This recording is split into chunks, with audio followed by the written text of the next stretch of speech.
Welcome back to another edition of the B4evaKool podcast. My name is Rex 45. My name is TJ with Tools and Coffee. Smitty Smith Shot Racing. It's your boy Track Stars, baby. What up? Listen, man. We're all on camera. I don't see any sock hanging, waiting for a Christmas present. So, we're getting close to the Christmas Day. To be PC, I guess is the holidays. How's everyone doing? You got your Christmas shopping done, and you got your eggnog and all that fun stuff. How you guys getting through the holiday spirits? I'm just, working to get through the holiday spirits, but the eggnog and the hard liquor, that's going to be purchased soon. I hope everybody got all their gifts pre-ordered for motorcycles because, that's what we need going into the new year. We need to get everything right and tidy, but just waiting for the Christmas spirits to open all these gifts and see what I got. Nice. I see you looking back, Smitty. What is that Santa Claus? You heard something? It's my time runner for my oven. Your Christmas gifts are early, huh? Yeah, 2 jerk patties. Nah. But for Christmas, kids will be home. Thankfully, like I said, the kids are all out of town, but they're all flying in next weekend for 2 weeks. So I got to chill with them. Here's a gift, bike stuff. Getting a helmet painted. What else I'm getting? That's it, really, honestly, so not much really. What you guys? Oh, man. You already know we festive over here. We got the tree right behind us, you know what I'm saying? That Nezza gear everywhere. What else could you ask for Christmas? A couple helmets, more suits, more jackets, just and give very little to the family, you know what I'm saying? Because this stuff costs a lot.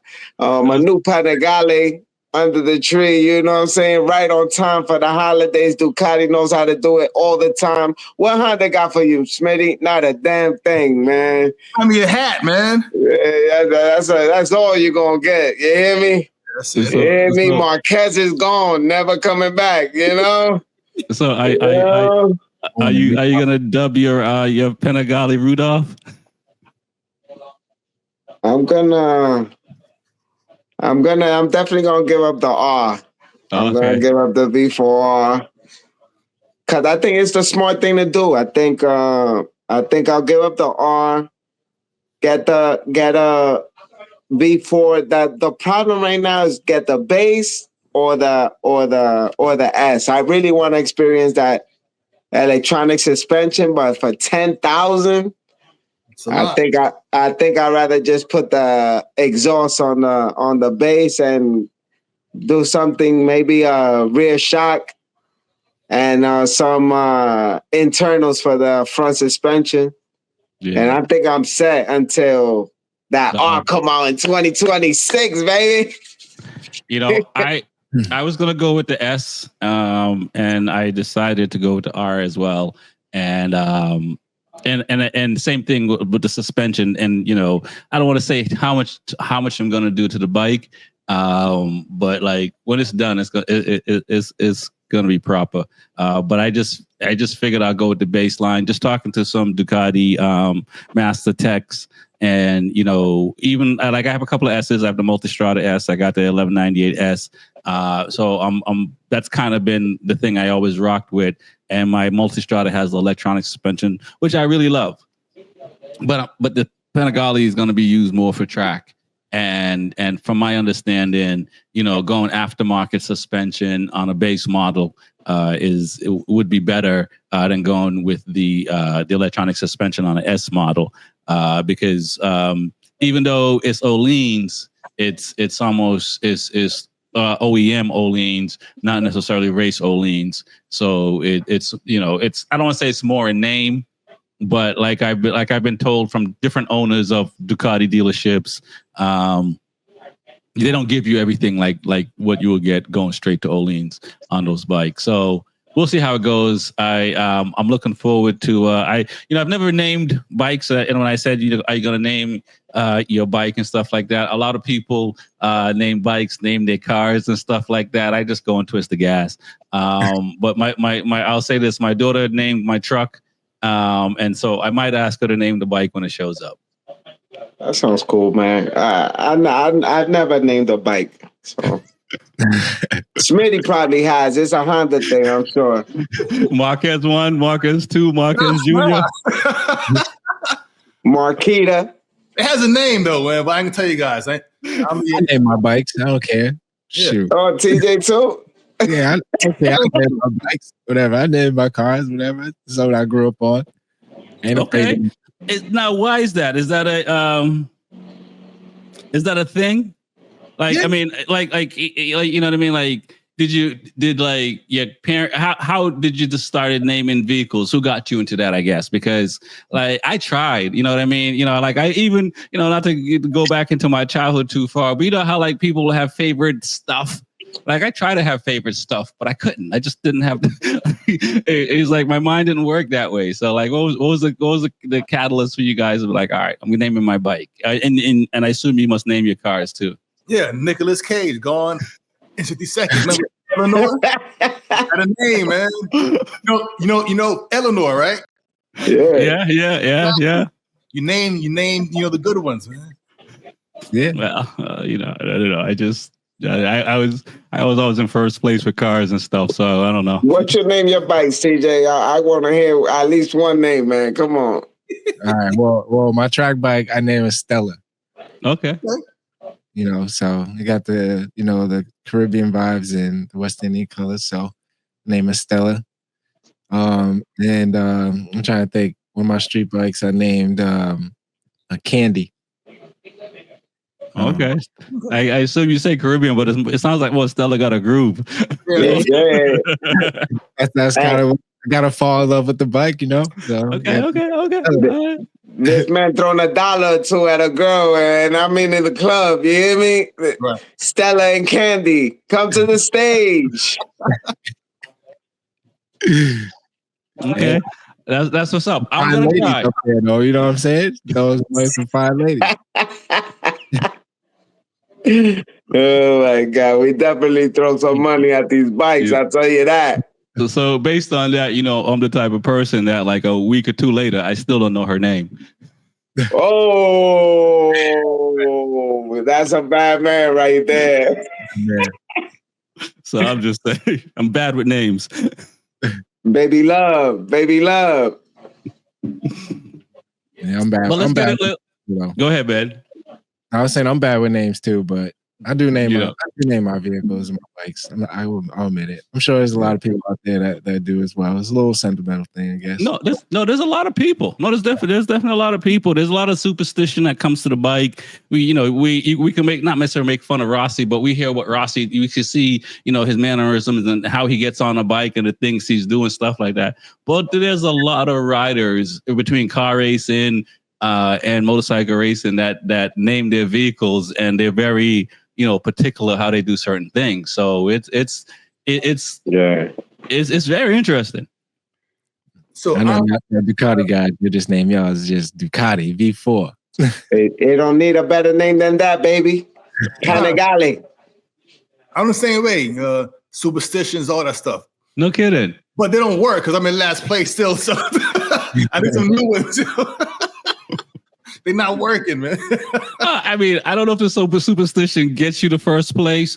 And the only thing I can think of, it's more like having habits. Routine. Right? Yeah. Your routine, exactly. I think it's more that.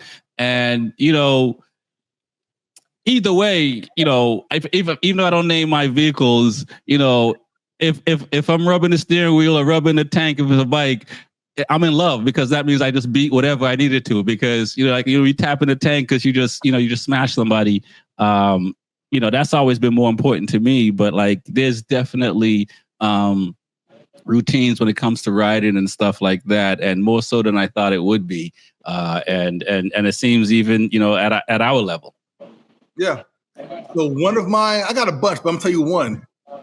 I put on my left glove first and then the right glove every time. Okay. All right. And then by accident, I put on the right one first. I took it off, put on my left one first, and then the right. I told you, I got to get on the bike from the left side only. That too, same thing. Mm-hmm. Well, I can't get on the bike on the right side unless it's like I have to. Like there's no other choice. Like I can't get on because it's like tight. Or that's just me. On the track, left side only. Oh wow. Mm-hmm. Track stars, anything you want to fess up to? Nah, I don't really got nothing like that. I mean, before I get on my bike, I always say like bye to my family. That's the one thing like that I try to every time I blow a kiss. If Francis is at the track, I blow a kiss at her before I head out on the track, and that's kind of my thing. But I don't really have no superstitions. Yeah. Okay. I have maybe 3, I think, that I created from the track. One was having a Red Bull in the morning. I'll have a Red Bull after my coffee. And I'll have a Foster's at the end of the day. So those are my 2 things. And then the one thing on the bike, when I'm pitting out, I always tug on my chin strap just to make sure it's on. Oh, hell yeah. So that's a good one. Yeah. So that's it. Other than anything more, I don't know if I have the capacity to remember. I got more, man. I mean, there's certain things that I do as a routine, but I wouldn't say it's more a superstition. But yeah, I have a few that I can't really think of, but yeah, definitely on the book on the size of mine. That's what's up. So let's talk a little bit about the off season this year, because one of the things that's hard to do is to find things to do, because we're not at the track as much. I mean, I'm fortunate, and I think Smitty's fortunate we're down here, so I think we still have access to track stuff where you guys are up north. So track stars, I see you going to a lot of different events. I mean, I'm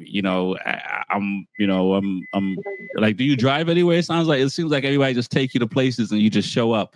But like in the off season, man, like what are some of the things you guys do to keep energized?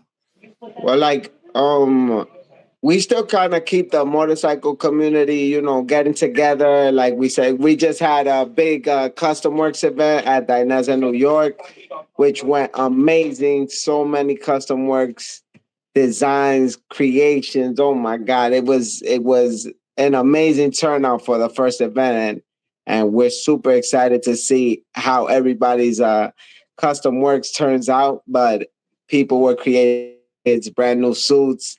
Some as serious as my Speciale suit over here, which is full decked out, like you go all out, and that was really cool. And Warhorse and Help 24 been creating events. They did the event a couple weeks ago. We did like a Friendsgiving at Ducati, New York, and that was an amazing turnout. So it's all about staying connected still, getting together with your friends, even if we drive to the spot. Some of us are still riding in this cold, like it hasn't really changed. And we got amazing weather, like still, like today is raining and all that, but it's like 45 degrees. Like I'll take it. Yeah. Tomorrow's gonna be 50, so I might take my bike out tomorrow. Go to work at my bike. Okay. Now, before Smitty or TJ chime in, you guys think about heated gear? No. Because I always think about it. If there's no snow on the ground with heated gear, man, like I've ridden in like 20-degree weather with heated gear, and I've been good. Really? Okay. Yeah. No. You gotta wear. I wear heated gear. Dineza has the thermal liners, like undergarments. And they work amazing. And then I wish Dineza made heated gloves.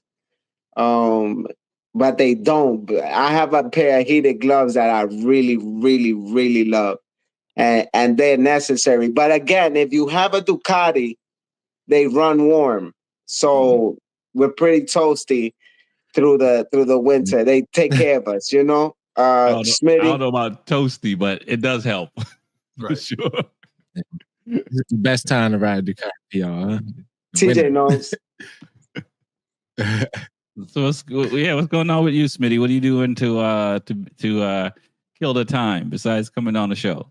No. So I started some mini bike riding on my 110 recently on a kart track. Okay. It's working on body position and things like that, throttle control, mainly my vision, things like that.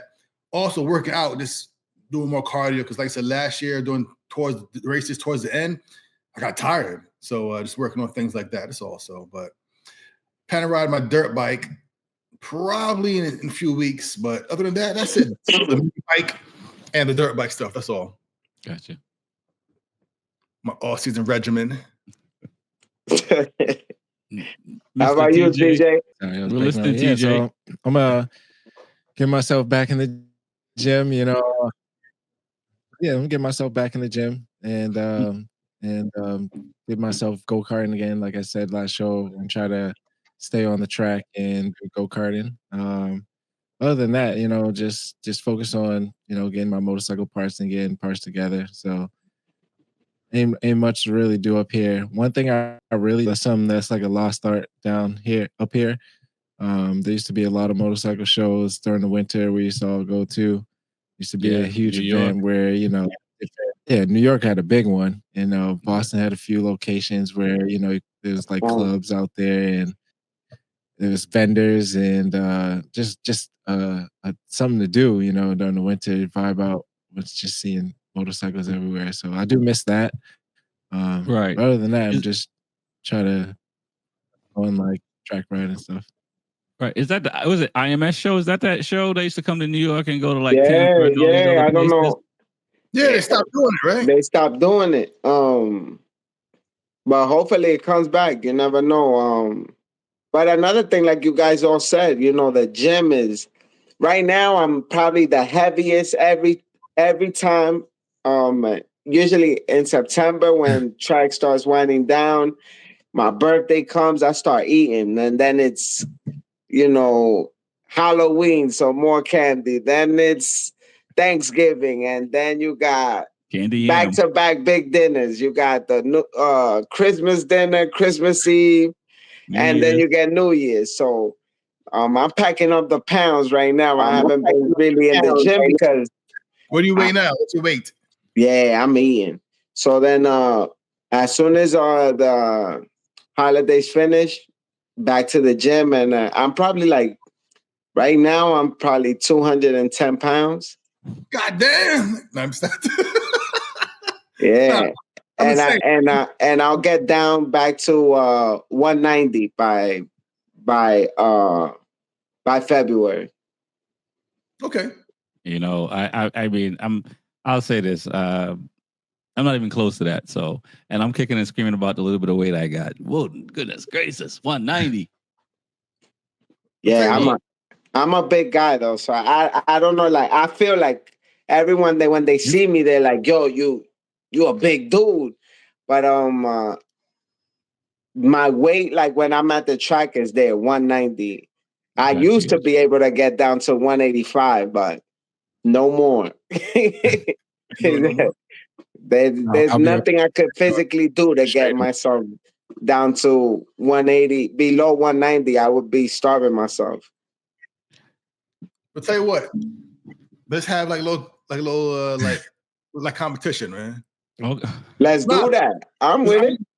I'm right now. I'm 212, and my goal is also 190. Okay. But TJ, I mean, what are you gonna do?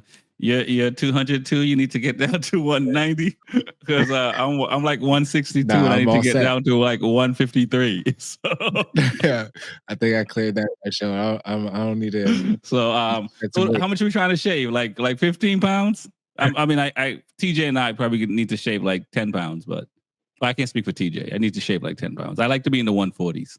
I'm trying. I feel good. Say it again. I'm trying to figure out how many pounds we're trying to lose for this bet. I'm going 20 pounds. I ain't losing no weight, so about that. Yeah, I mean that I lose 20 pounds. That's the goal right there.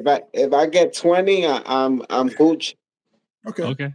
All right. We should do it. Like since everyone with me and Smitty is in the 20 pound. Yeah. The first to lose they 10 pounds because that's your goal, right? Yeah. I think that makes more sense. Well, I don't know about TJ. Sounds like TJ's right where he needs to be, but my custom suit is a little snug in certain areas, so I definitely need to focus on some areas. Shit, crazy. So I'll see you 10 pounds. When we try and do it by? February. It's like next month, man. February. That's the goal. Beginning and end of February. Let's so what we want, 2 months? All right. 2 months, 10 pounds. End of February. Okay. All right, bet. Can't eat that beef patty. All right. It's 10 pounds, Smitty. 10 pounds. Yeah, true. Okay, yeah, I can do it. It's not 20. 20, I would need to get the 20. I would need like till March, like that first week of March. Okay. All right. But if it's just a 10, I know I could do it by February for sure. And February is a short month. So we need a what do we need? We need tomorrow. Each of you need to get on a scale and take a photo of that weight because it'll have the date, so we know what it is. And then we'll look at it the last weekend of February, and we'll talk about it throughout the time just to see who's making their goals and stuff like that.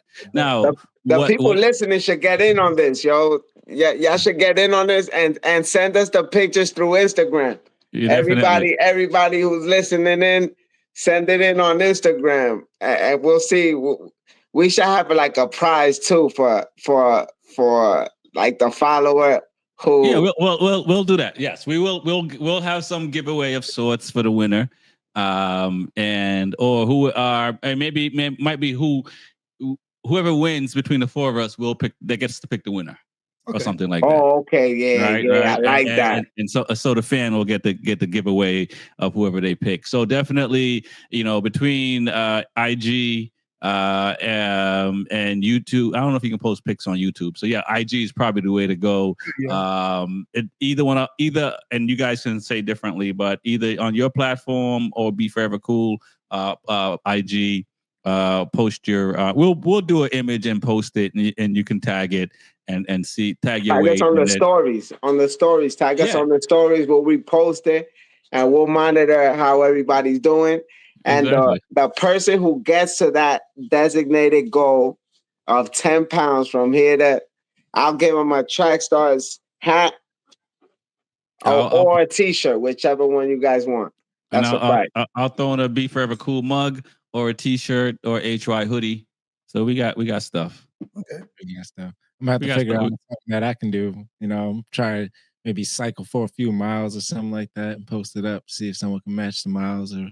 We'll see, because I'm not really shedding weight out here. I'm trying to bulk up a little bit, but you might want to build a certain amount of muscle mass in your case.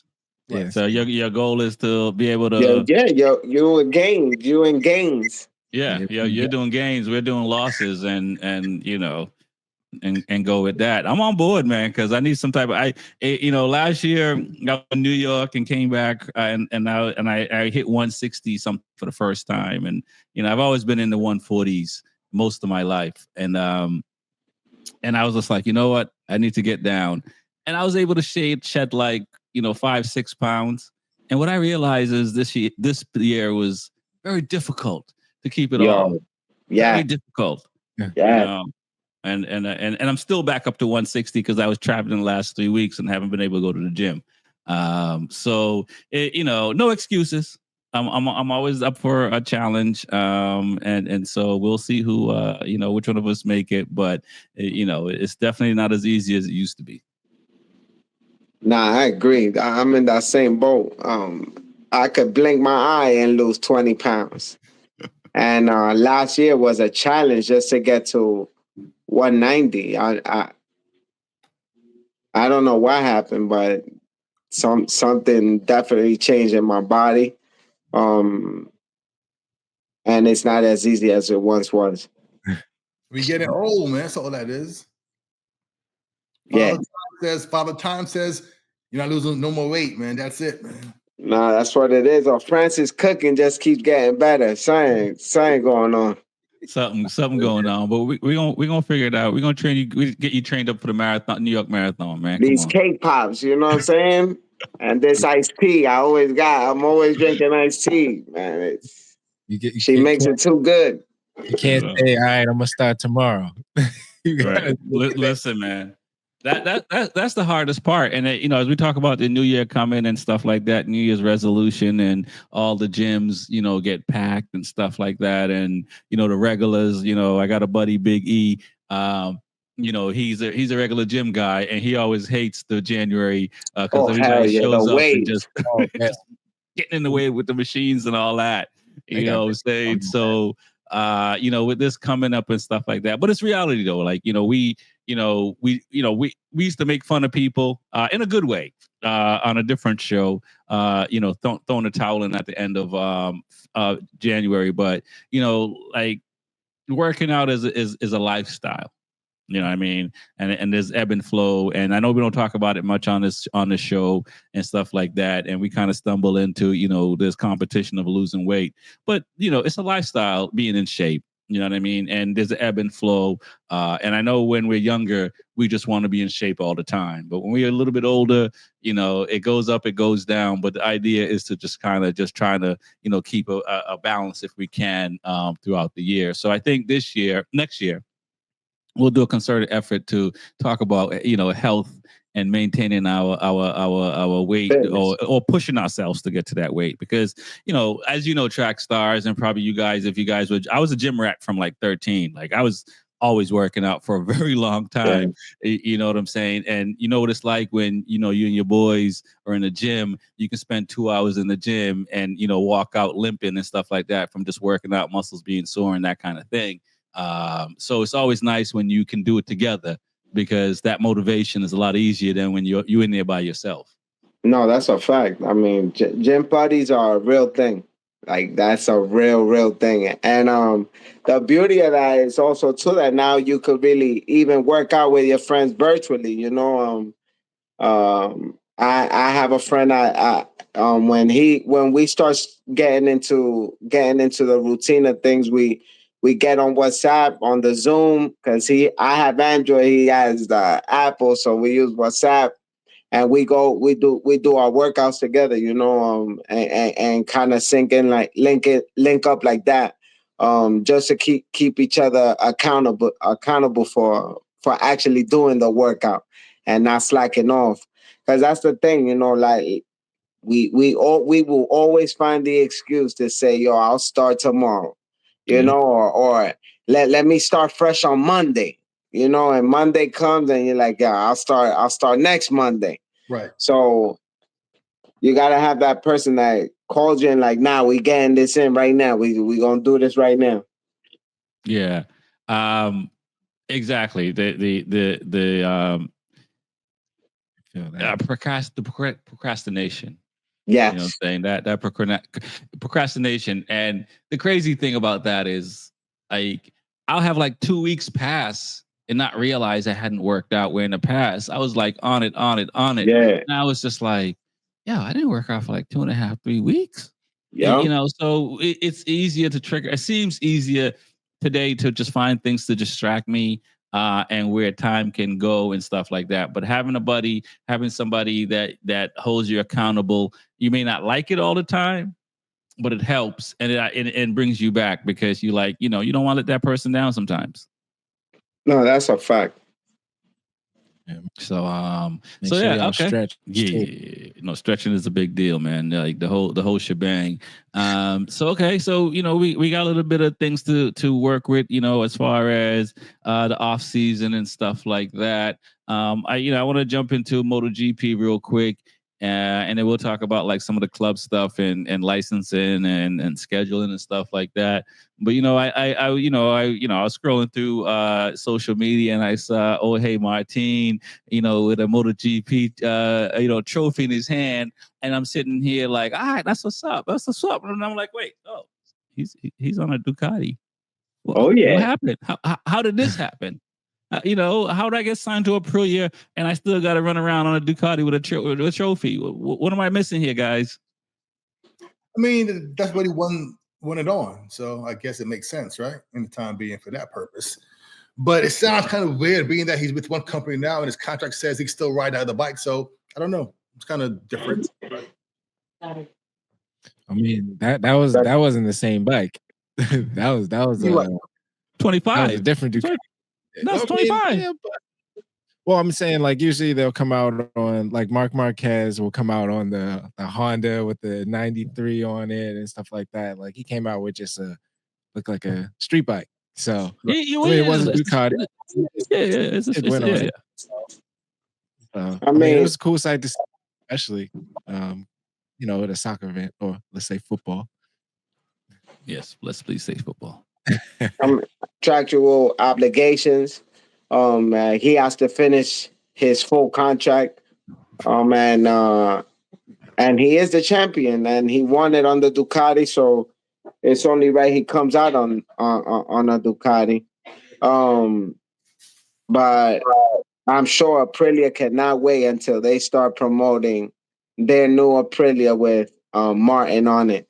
But Ducati, I mean, it's the talk of the town right now. This bike is everywhere. I mean, every time you put on your social media, it's on there. Every time you get on YouTube, it's on there.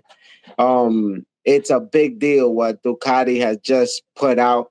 And it's gonna be amazing to ride this bike. I cannot wait. Like literally, I cannot wait. They had one on the in my Ducati New York store. And I went to see it. I posted a video on my Instagram. I'm gonna post another one tomorrow of it actually turning on. Oh my God, the sound of this motorcycle is just incredible. And just to know, like 2024, 2025, the difference. All right. It's a completely new bike, completely new sound, so much more aggressive. And everyone's just in awe of this motorcycle. When at first we were like, is it really pretty? Yeah. And now we're like, this thing is beautiful. Like when you see it in person, I mean, Ducati just knows what they're doing. And every year they get us, every year. And then they bring out a Street Fighter too. Oh my God. You just want to leave all your money at Ducati and just live there. One day, Smitty.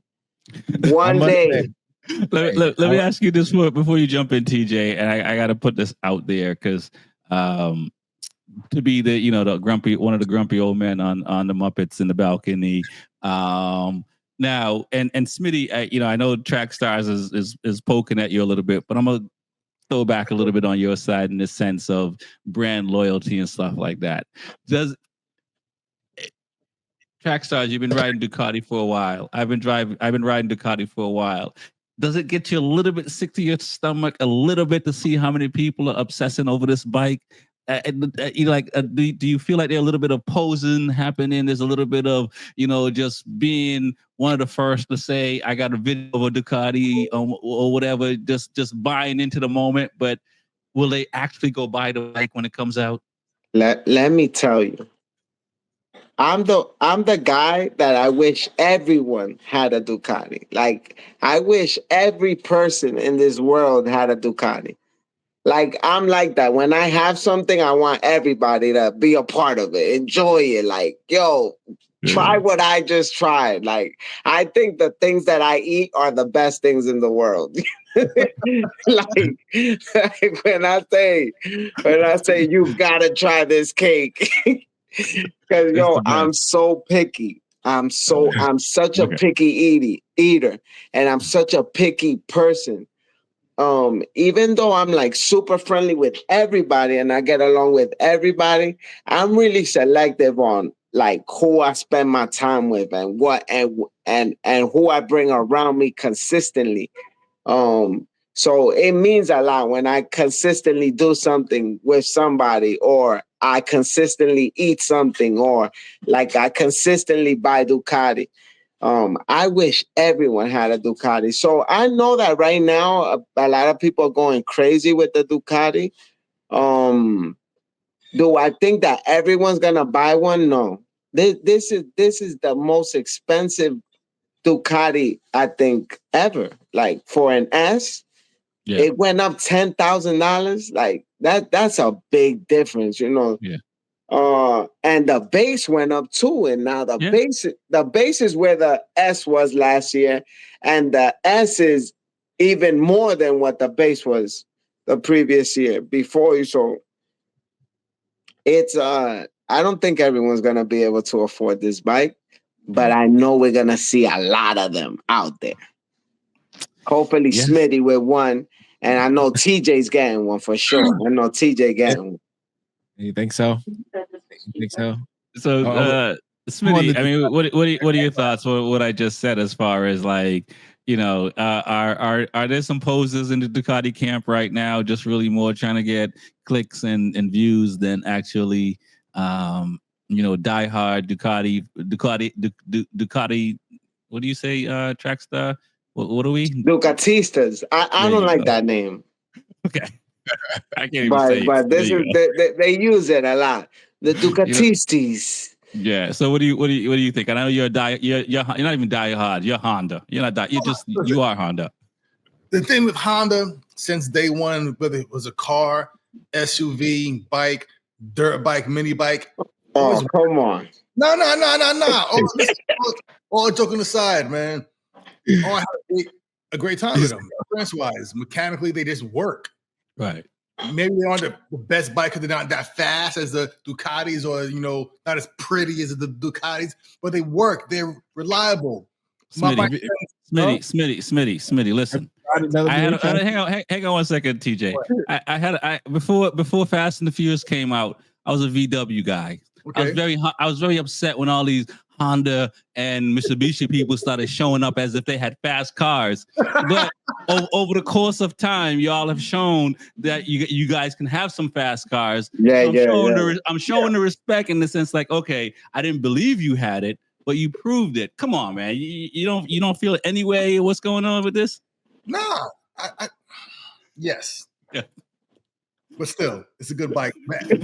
Okay, now about the posers and Ducatis. Yeah, there's some out there. You know, it's the popular bike. The bike those street guys want. So they all talk about it, but to be honest, because of the price, they ain't getting it.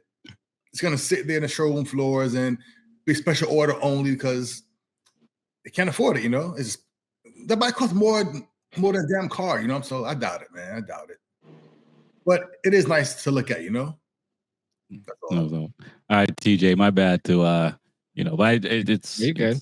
Let's hear what you gotta say, man. Say on that note, a lot of people want to show off. So if they do purchase a Ducati, it's mainly for show.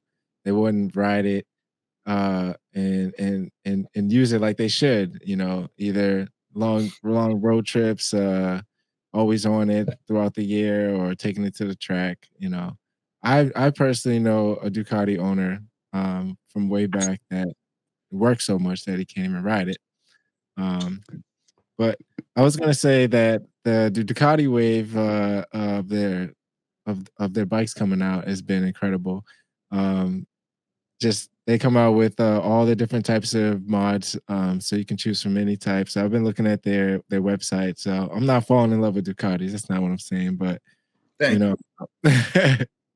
But I'm just saying, like they came out in rapid fire, and I mean, I like how they are, you know, staying as a unit. You know what I'm saying? Like Ducati's always been, you know, a good brand, but it's just the pricing is just too much. Right. So I know you guys are talking about, or Trackstar is talking about this new bike coming out that he want. So it sounded beautiful when you heard it turn on, but are you still gonna get an exhaust? Like what would be your first mod for the Ducati? Because I know the mod is gonna come. I have to No, spend. I'm definitely getting the exhaust. When I heard, listen, I'm a Termignoni guy through and through. Like always, Termignoni, always, always, always. For the first time, I heard an Acropovic exhaust that sounds grunty, like it's a deep sound, just like Termignoni normally has, and it's. I don't have an exhaust on my V4R. It's not because I can't afford it. It's because I just do not like the sound of Acura, and I refuse to pay that type of money for an exhaust that I don't even like the sound. I don't care. I don't care how much performance there is. I was happy with the performance of no exhaust. I had my bike 2 years, no exhaust, and I was waiting for Termignoni to come out with the upmap for the V4R. Never happened. Never happened. And I wasn't going to mess around and void my warranty or have a situation where Ducati New York or Ducati USA will have to be like, oh, yo, track stars, we love you and all that, but we can't honor this because it's due to this fact that you put an exhaust and upmapped it yourself. Right. Okay. So I refuse to get the Termignoni exhaust. But this exhaust, I am not going to deal with the same thing, waiting for Termignoni to come out with an exhaust for the new bike and then not be able to get it because I can't upmap it. And then I'm halfway through the season. No. So this time with this sound, I'm so pleased with it that I ordered the exhaust immediately for the bike. I will say this. Like you, I like my first my Street Fighter, I did a full Termi on. And my Multistrada has like a 3/4, so not quite a full Termi. I usually don't after that because not to say I don't love I love the sound of the Termi, but I also love the sound of the Acropovic that I had on my R6. So I am a fan of that exhaust and that brand and stuff like that. But normally I would not have put an exhaust on a new bike. But you know, it's for lack of a better, it's just bragging rights. I'm just going to do it because I can. No, yeah, I mean, you buy something new, you know the upgrade's coming. So like, yeah. No, this such an expensive bike that the way you guys always explain has everything on it, and then still have to put upgrades. Like that's the thing. No. It's not because you have to. That's no. It's not because you have to. I understand. No. It's not. But you talking to me like I'm the same as you. Like if I get it, I'm probably definitely gonna want that upgraded performance. I mean, like if it's my KTM RC 390, I'm gonna do all the upgrades. I need all the power I can get. I'm not doing an upgrade on the bike to get any more power, any more handling, or anything like that. It's just when I pull up, you're gonna know what it is. That's all it is. Okay. Obviously, we all when we buy our cars, even anything, you always want to personalize it. Yeah. And make it your own. There are things that you kind of, an exhaust is not something a Ducati needs at all. No. It has a great sound on its own. But things that I do need is rear sets. Luckily, I'm sponsored by a AEM factory, so I will be ordering. Don't you mean luckily we're sponsored by AEM? Yeah, my fault. We are sponsored by AEM. Make sure you go on AEMfactory.com and use Trackstars at checkout for your discount and helping us in the show. But that's one thing that I got on the bike. I don't know if you noticed when you got the tank is incredible. That you don't need any type of what they call it tank grips. Yeah. You are locked in on that bike. But the one thing that I did notice on the standard rear sets, like you're sitting, your legs are like way back. It's almost like sitting forward and your legs are back. Almost like if you were about to lay down on the thing or something. Oh, wow. That's, So, so not to cut you off, but that's how it is like on my 1198, and that's how it is on the 1098 and the 999. You feel like you are like stretched out, more on your weight, more on your wrist, right? Yeah. I did not like that. So definitely getting rear sets. To answer TJ's question, because that's a good question. There mods that we get because we want to get them. There's mods that we get because we need to get them. And on the Ducati, I definitely need my rear sets because I like the adjustability and my clip-ons. I like the wide stand. So I like to push those bars out almost straight barred. So I have more leverage on turns because even though the bars felt comfortable and they weren't as close as last year's bike, these are kind of more out.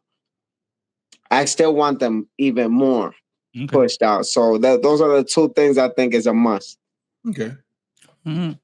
I usually get like levers and I'll say rear sets. I like the use it on the street. What I'm saying, I have to have comfortable levers when I'm riding.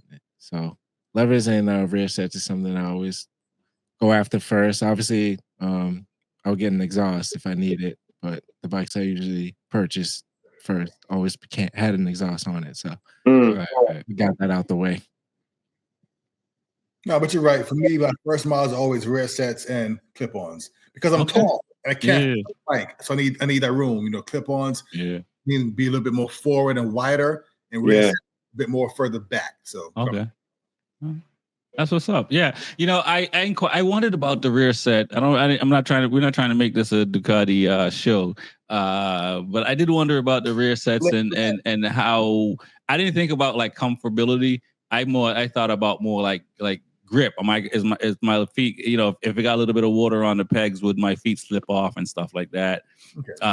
And that kind of thing, like more like functionality than actually comfort. But the rear sets on the Panigale, man, that's everything is a lot. So it is what it is. I mean, grip is a performance aspect, man. And sure. And don't get it wrong, comfortability is a performance aspect as well on the track. You have to feel comfortable to move on and off that bike and to be able to do it multiple times consistently the same way. You have to be comfortable. This is not just will these rear sets make me faster? Will it allow me to feel comfortable while going fast, to go fast? Right. Because if those rear sets are too high up and you feel like you're sitting on top of the tank, that's not good. If your rear sets are too low and you feel like you're sinking in the bike, that's not good. Or dragging the rear sets on, that's not good. So you have to find that medium. And then I believe with AEM, they make almost an identical copy to what Ducati supplies you as far as adjustability. Right. You make a good point, and that's true. The ergonomics of your bike does, and I mean, for regular riding is important, but for definitely racing, ergonomics is very important. It's something I didn't pay attention to probably up until the last like 3 years, and I've been racing since 2013. I was not paying even just your brake levels, your clutch levels, if they're too high, too low, not everything, like all that makes a difference. To whether to making you confident enough that to make you go faster. So it's something I didn't pay attention to before, and that's why I asked about it. I talked to my dealer about it. I was open to getting the new rear sets, but he races as well and stuff like that. And based on the different components I had, I'm going to lean on his expertise. Is the reason why I didn't go with the Ducati rear sets. I probably would have gone with the street version versus the race version, because the race version is track only. which just means probably it was just very extreme, probably riding position versus the street rear set up. And that's the only reason why I stuck with it. But until I when I ride the bike, if I don't feel good on the bike, I'm pretty sure I'll change the rear set, because you have to, any kind of riding you do, you need to be comfortable on the bike. Agreed. You know what I mean? And that does, and that sometimes takes some time, even changing the spring on your rear shock, right? A lot of people probably, may not change. We were talking about weight early and stuff like that. If the 3 of us or 4 of us were deciding to go do an enduro race, we would have to find a spring that works pretty good for all of us, which means probably, Smitty and TJ will probably be the most comfortable on the bike, because I'm really light and Trackstar is a little bit heavier. So we would probably suffer the most. As far as for me, it would be stiffer, and for you, it might not be stiff enough. But between TJ and Smitty, they might have the better comfortability on the bike, just based on the rear spring. So, remember also, right? Suspension, and I just learned this maybe 2 years ago. Suspension is something that's like, it's not necessarily your weight as more as your riding style. So if Smitty, I gotta stop saying your name too many. Is that, until you come to Ducati, I'm gonna feel a certain type of way. if TJ is in a really aggressive breaker, like late breaker, you're right. Right? His front setting is gonna be super stiff. It might be compatible to somebody who weighs 250 pounds. Correct. So and if I'm more of a real trail breaker, that I utilize that brake softer, longer, I will think that TJ's setup is too aggressive for me.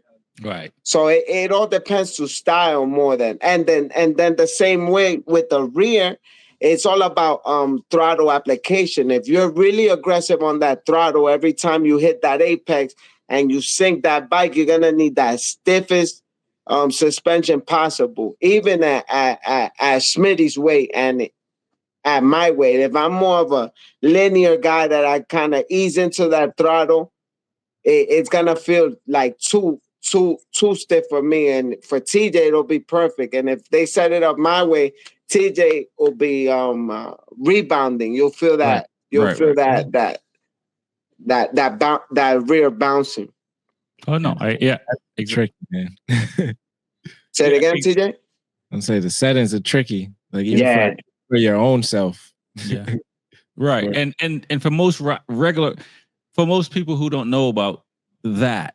Like, so when I got my Street Fighter, I probably had like 5,000-6,000 miles before I even had the bike set up for my weight. What? No, seriously, because I didn't know. I didn't, and even tire pressure, right? Even tire pressure. I remember I used to take wide turns, and because between my sag and setup and tire pressure, I used to run wide. And I remember when I got all that set up, man, it was like night and day. It's like night and day. You know what I mean? So yeah, no, it's when you're a new rider, you just get on the bike. The people sell you the bike. They don't tell you, hey, come out back. Let's adjust the bike to your weight and stuff like that and all that. They don't give you a baseline.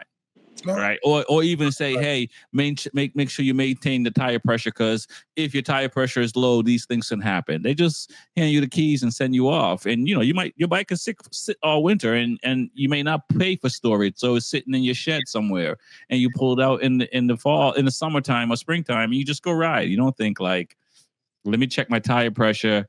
I know my sag and my suspension wasn't set up, and preload and all these things weren't set up. But let me just, if your bike have those features, you just go out and ride. And I'm pretty sure there's a good amount of people riding out there, and their bike is not set up for them. Ducati New York, they definitely set you up. That's what they tell you: ride the bike, come back, and let's do a suspension setup for you. Okay. I didn't even know about suspension setups until I came to Ducati New York. Yeah. Right. But again, you're going to Ducati New York. You're not going to Joe's motorcycle shop in Springfield, anywhere in the world. Smitty's garage.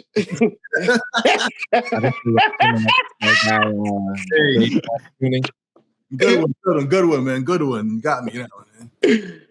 Listen, Smitty, are you good with suspension setup? Because I know, like, you race for real.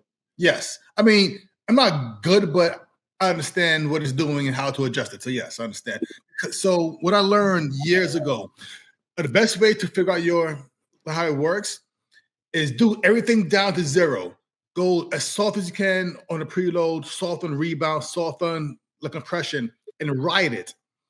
And then next session go all the way hard. Right. And that way you know what the worst of both situation is. And then as you ride, then the bike feels too soft, so I need more compression.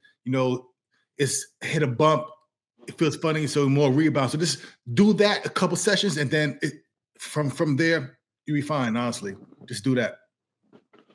Yeah. How about you, TJ? You know anything about suspension? No, I mean, I really want to learn. I pretty much had, like, when I got the bike from Rexy, like we're about the same weight, so I didn't really get the suspension work like set up. I mean, and it kind of felt perfect anyway from how I was riding it. So I definitely want to learn suspension work because you definitely have to do it at different tracks. Every track is not the same. That's a fact. And every corner is not the same. So you definitely have to change up your suspension here and there. I mean, that is something I definitely want to get into. Right.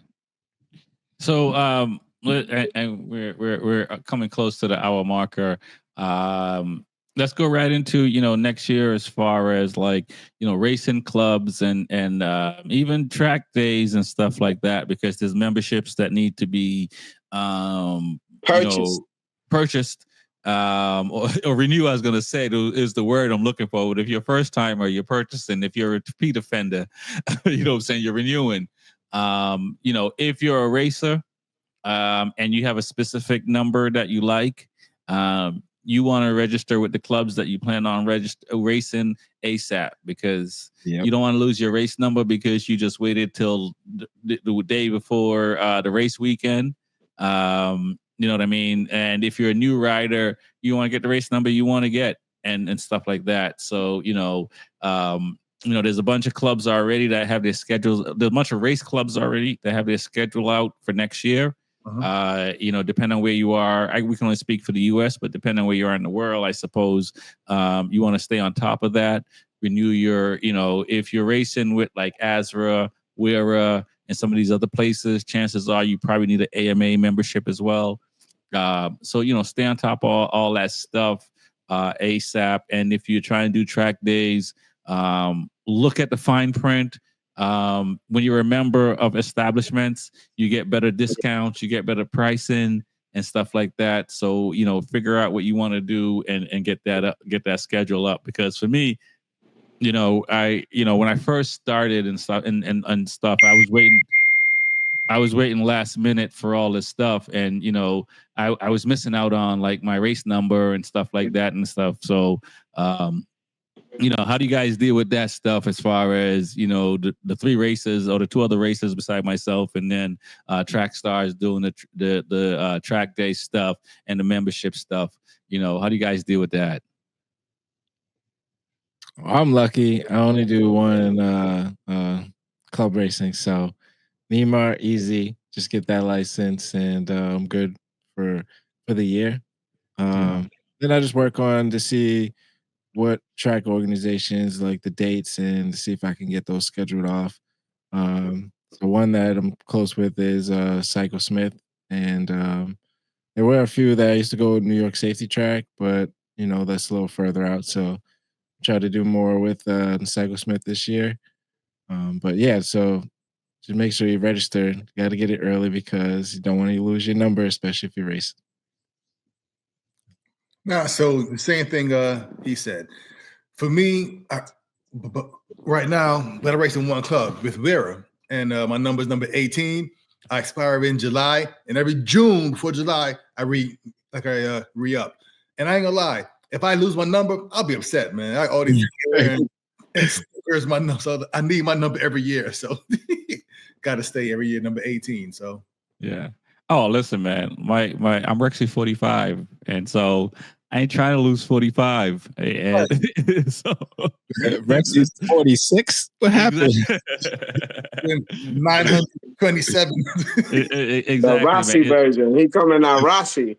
Yeah, no, it's hard, man, and but you have to stay on top of that stuff. But like everything else, it's not just your license, right? We're having a little bit of fun here on the show and stuff like that. But it's everything, right? You got to stay on top of your maintenance.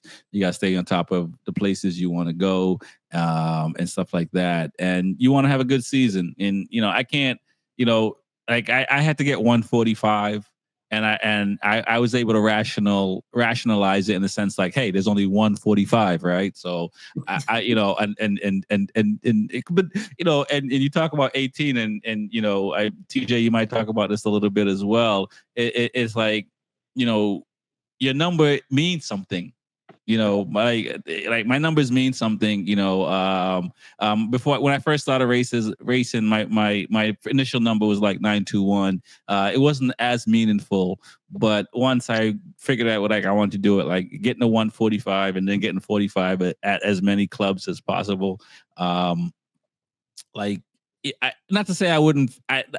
I don't know how much how quicker or slower how it would have affected me, but I definitely would have been unhappy if I couldn't get 45. Gotcha. Yeah. I mean, if I raced, I would probably want the number that everybody wants. It would be 23. That's like my number. 23. Yeah, because it's Michael Jordan's my favorite. I think person in the world, like athlete in the world.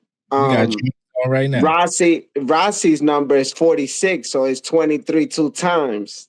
Yeah. Right. I was born on the 23rd, so and then September 23rd, which are both not Jordan's numbers, 9 and 23. 9 in the Olympics, 23 during regular season. And then he wore that Rex's 45s. That's why I'm friends with Rex. You know what I'm saying? But yeah, that would be, if I couldn't get my number, I definitely would be hard. I remember playing basketball. If I didn't have 9 or 23 available, I'd be mad as hell. I would fight somebody for my number, for real.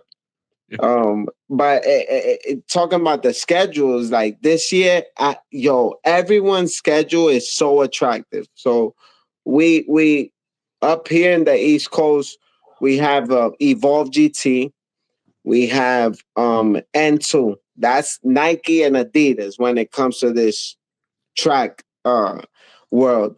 But then you have Riders Club, which is who controls NJMP.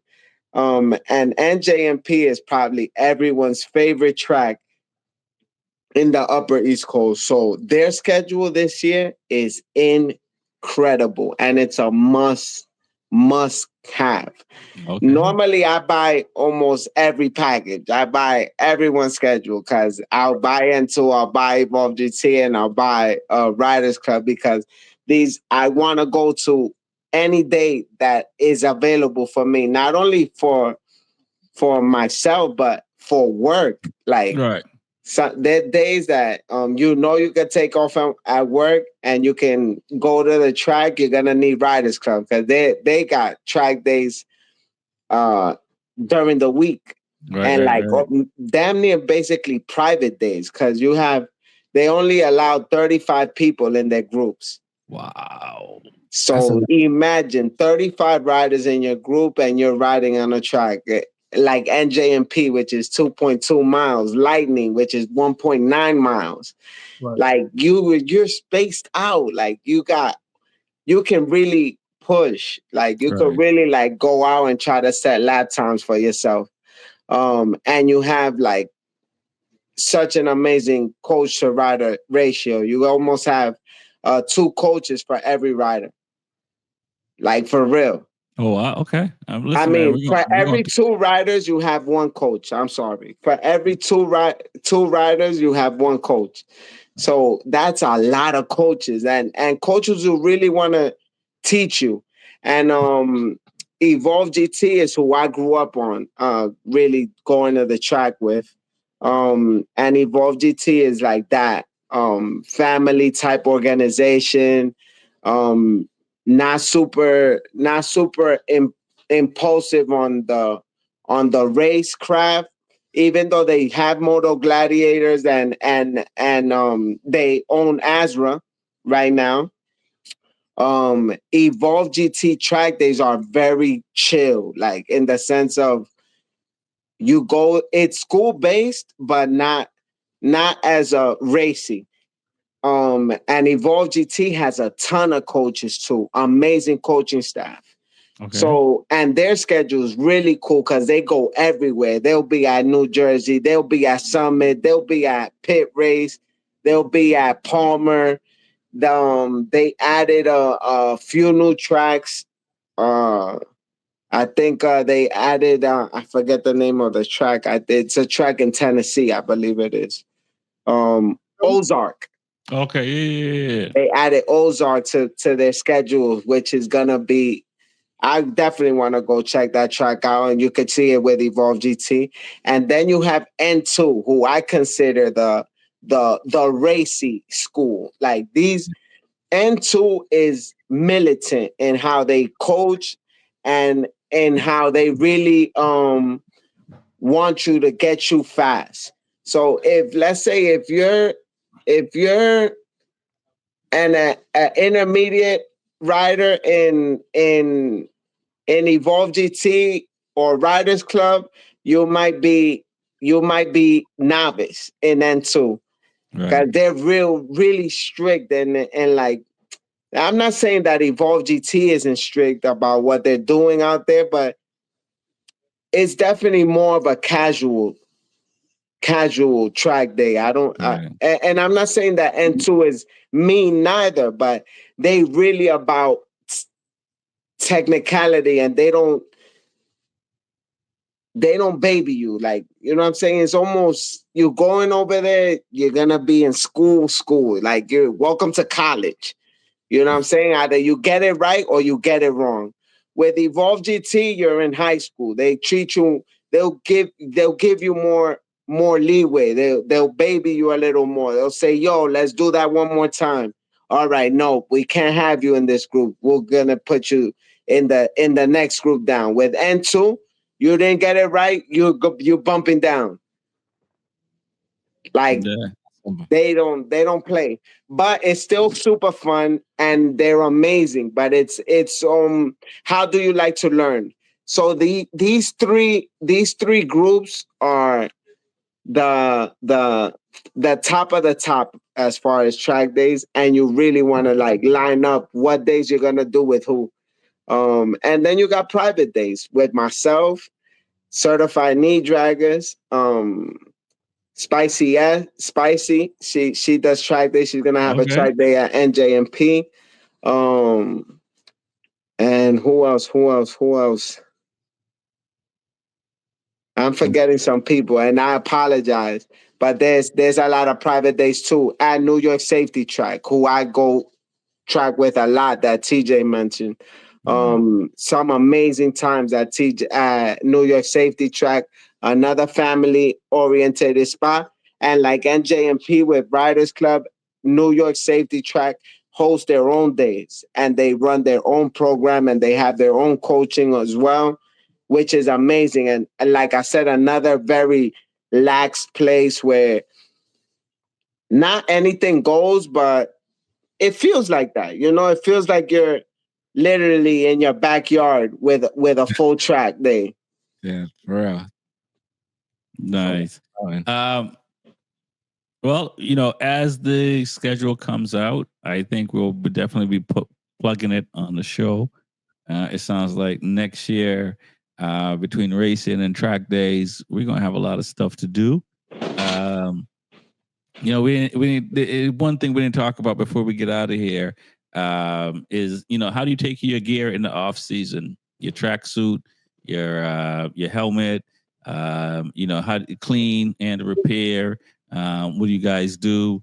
I hear people, they take all the foam and everything out of their helmets and wash all that.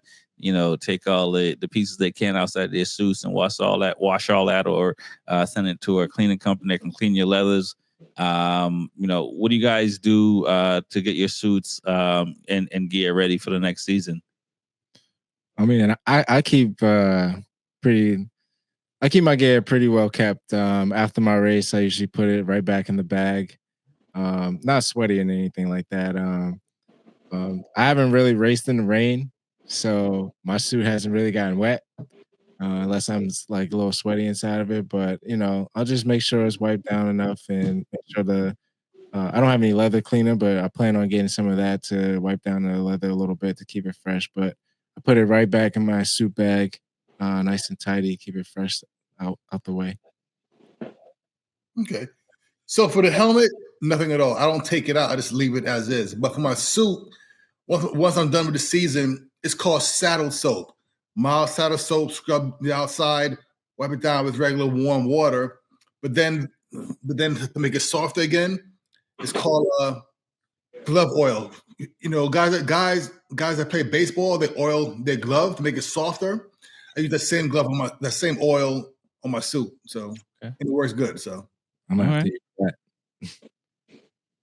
Smitty, Rex, what you do? I take I wash the inside of my helmet. I haven't tried the oil on the leather itself.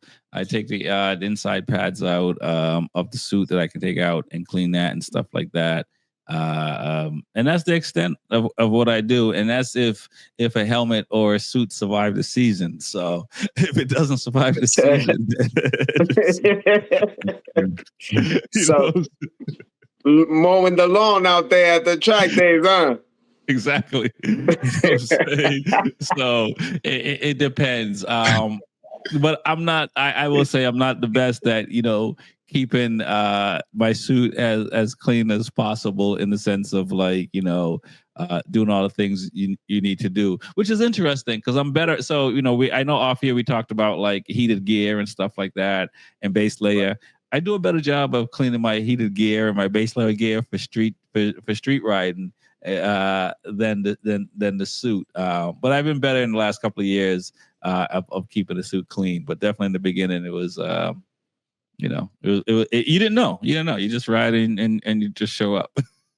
I'm the opposite to you. With my gear, I keep it clean. I really do. Francis washes the inside of all my helmet. I take 2-3 helmets to the track every time I go to the track because I don't like wearing the same helmet twice because I feel like I sweat so much in the helmet, and then the next day I don't wear that helmet. I wear a new helmet and I put that one on, and then when I come home, Francis takes all the inside of the helmets off, washes it, and then we put it back in the helmet. So every time I wear a helmet, I try to wash the inside. So it helps you like not break out on your face or have like these bump irritations.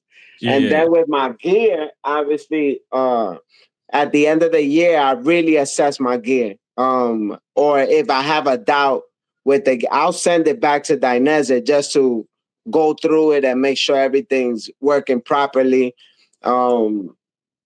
I just serviced one of my suits. They just sent it back because the clip what kind of I guess wore because I keep putting it on and off. I don't know what happened over like 2-3 years. It must have gone bad because it wasn't recognizing that it was on. So I sent it back. They just got it back for me. But cleaning it, I clean it all the time. Every time I want to look nice. I want to look nice. They say you look good. You look good. You ride good. All right. So if you throw that suit in the washer and dryer and it shrinks, like a few inches, you can send it this way. You know what I'm saying? Because somebody told me that my neck suit suits over there. They told me my next suit to make sure that where it says Track Stars, that I do it with Velcro so they could slap their name on it. Oh, I was like, yo, that's a good idea, man. I might have to do that. I might have to do that. One of us is going to do that if we don't meet the weight we're trying to get to. I will say this: I do have a fan for my helmet, and I do have a fan for my suit. And I had a fan for my helmet in 23, and my suit in this 2024. And after a race and getting out my suit and taking my helmet off and putting it right on a fan to dry it out quicker, it makes a big difference. Yes. Getting back into the suit that day or the helmet that day, and especially if you have back-to-back races or even 20-minute. If it's track days, you usually have at least 40 minutes before you get back on the track. But so I use like a Milwaukee battery operated fan. You've probably seen like Petrucci using these fans to stay cool. I use that for my helmet. Just sit my helmet right on it when I come back, and it dries it out. Makes I've raced in the rain, so I've gone in wet gear, go back out and all that stuff. We do what we got to do to survive. But yeah, I don't like getting back into wet gloves, wet gear, sweaty gear for the next round. And I don't have as many suits as you do, Track Star, but I at least I have a few suits to get through the day. It's Ducati Mart over there. No, for real. Like even suits, I take 2 suits to every track day. Yeah. I don't take 2 suits to the track day because I switch out of the suit. But you never know, right? If you have an accident or something happens, and I always bring a second suit to make sure I have something else to keep riding, because 99% of the time when you crash on the track, that bike will be repairable. You can continue to ride. But if your suit has a hole in it or something, or it broke, or you damaged it, or you don't have any more deployments, I always have a spare. Right.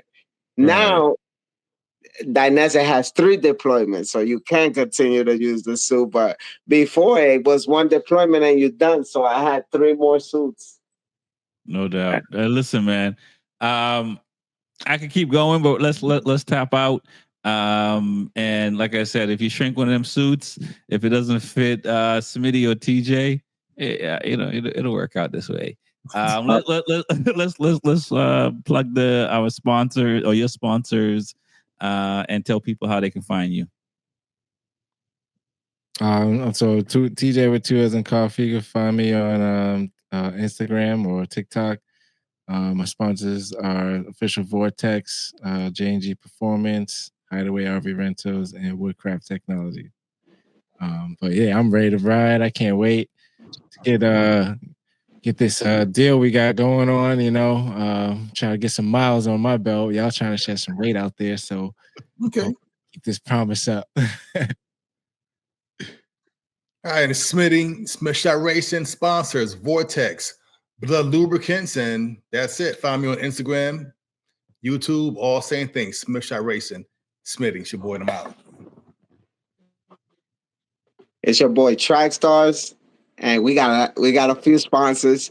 Ducati New York, Dainese, baby. Always mention Track Stars at any of the Dainese dealerships. Mention Track Stars at any Warhorse dealership or Ducati New York. AEM Factory. Use the Track Stars discount code at checkout. It'll save you money and give me some support as well to continue doing what we love to do, which is be right here with you and ride these motorcycles on and off the track. And also Warhorse .nyc for your gear. Anything you need, use Trackstars 23 at checkout. And a new sponsor is Deco Cocktails, which is a alcoholic beverage. Amazing. They have beautiful gift packages right now for the holidays. We tend to give a lot of liquor during the holidays and consume some ourselves as well. Drink responsibly. You can use Track Stars at checkout as well for a discount on that. And like I always say, stay up on tools and happy holidays. Yeah. what is it? 140 Avalon. You know, I'm giving you my address. Track stars with that liquor. Workbench Technology. Go to Workbench Tech. We'll take care of you. Go to B4evaKool.com. You'll find out where you can listen to or watch us on all the platforms. So definitely do that. Get your merch from B4evaKool.com as well. We have a sponsor. It's official. Next year, there's a lot to come. But Freedom Cycles, go to freedomcyclenh.com, mention B4evaKool, and they'll take care of you. They sell multiple manufacturers, parts department, and everything. So go to Freedom Cycles, mention us, and you'll get taken care of. Between Track Stars, between myself, between TJ, between Smitty. If you're a motorcyclist, enthusiast, between all of us, you should be able to save some money on the things that you may need for your motorcycle. And as we're all motivated, so it's safe for me to say there's going to be more things to come in the pipeline that we can hopefully save you some money on. Right, guys? Let's go. Josh bought his first bike from Freedom Cycles. Yeah, see, there you go. You know what I'm saying? So I want to thank everyone for coming on. I believe we may have a show next week, Monday as well. But we're going to keep it locked in the off season. I think next week, man, I might show up with some eggnog. Sorry, that sounds good. Right. I might bring some of that. I'll join you. I'll bring some of the deco on the show. You know what I'm saying? Listen, man, I'll send you the rest of the address off camera. let's make it official. We're all gonna be drinking some of that. I want to thank everybody for coming on. It's the B4evaKool podcast. My name is Rex Fortyfive. My name is TJ with 2 L's and coffee. Smitty. Your boy Track Stars, baby. Peace. Let's do it.